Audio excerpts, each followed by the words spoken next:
নির্বাচনের এখনো দিনক্ষণ ঘোষণা হয়নি। তার আগে দিনহাটা বিধানসভা কেন্দ্রে বিভিন্ন এলাকায় জনসংযোগ করে চলছেন উত্তরবঙ্গ উন্নয়ন মন্ত্রী উদয়ন গুহ। মঙ্গলবার দিনহাটা 2 ব্লকের বর্ষাকদল গ্রাম পঞ্চায়েতের অন্তর্গত একাধিক বুথে মন্ত্রী জনসংযোগ করেন। তার সঙ্গে ছিলেন দলের স্থানীয় নেতা তাপস দাস, ভবেন বর্মন থেকে শুরু করে অন্যান্য নেতৃত্ব। এদিন মন্ত্রী এলাকায় গিয়ে বাড়িতে বাড়িতে গিয়ে সাধারণ মানুষের সাথে কথা বলেন, তাদের খোঁজ খবর নেন। সরকারি বিভিন্ন প্রকল্পের, বিশেষ করে লক্ষ্মীর ভান্ডার, বাংলার বাড়ি প্রকল্পে ঘর, স্বর্ণ, অন্যান্য সুযোগ সুবিধা তারা পেয়েছেন কিনা সেসব জানার চেষ্টা করেন। কোচবিহার থেকে সুমন মণ্ডলের রিপোর্ট, বিগ নিউজ বাংলা। একটা সেতুর উদ্বোধন হলো, চৈতন্য সেতু। মানুষের দীর্ঘদিনের দাবি ছিল আর কি, ছোট্ট একটা দাবি, কিন্তু বহুদিন পূরণ হয়নি।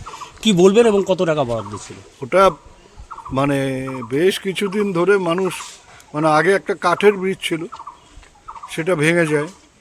তারপরে বছরের পর বছর এই বাসের উপর দিয়ে মানুষকে যাতায়াত করতে হয়েছে।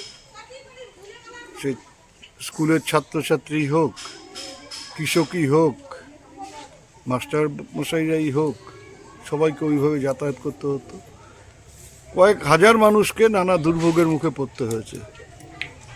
আমরা 1 বছর সময়ের মধ্যে, অর্থাৎ শুরু করার থেকে ঠিক 1 বছরের মাথায়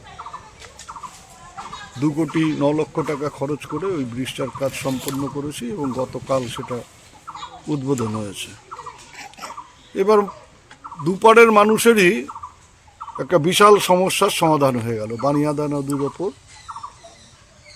অনেকটা ঘুরে ওই এলাকার মানুষদের যাতায়াত করতে হতো, এখন থেকে আর সেই সমস্যা থাকলো না। ওখানে থেকে বেরিয়ে এসে একেবারে রানীরহাট আবুতারা যে মেইন রোড, সেই রাস্তায় উঠতে পারবে মানুষ। কয়েকদিন ধরে আপনি জনসংযোগ করছেন আর কি, কেমন সাড়া পাচ্ছেন বা মানুষ কি বলছে? বিরোধিতা তো নেই,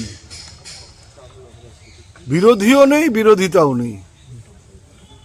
এটাই হচ্ছে এখন চিত্র দিনহাটার। মানুষ কি পাচ্ছে সবকিছু, সরকারি যে সুযোগ? সব কিছু এইটা যদি আমি বলি যে একটা লোক 100% সুযোগ সুবিধা পাচ্ছে, সেটা যেমন ঠিক না। আবার লোক খুঁজে পাওয়া যাবে না যে কোনো না কোনো সরকারি সুযোগ সুবিধা পাচ্ছে না, এমন কোনো লোক খুঁজে পাওয়া যাবে না। তো কাজেই সবাই পাচ্ছে, নানা রকম সুযোগ সুবিধা আছে, তার একটা অংশ তারা পাচ্ছেন। হয়তো 100% অভাব তো মেটানো সম্ভব না।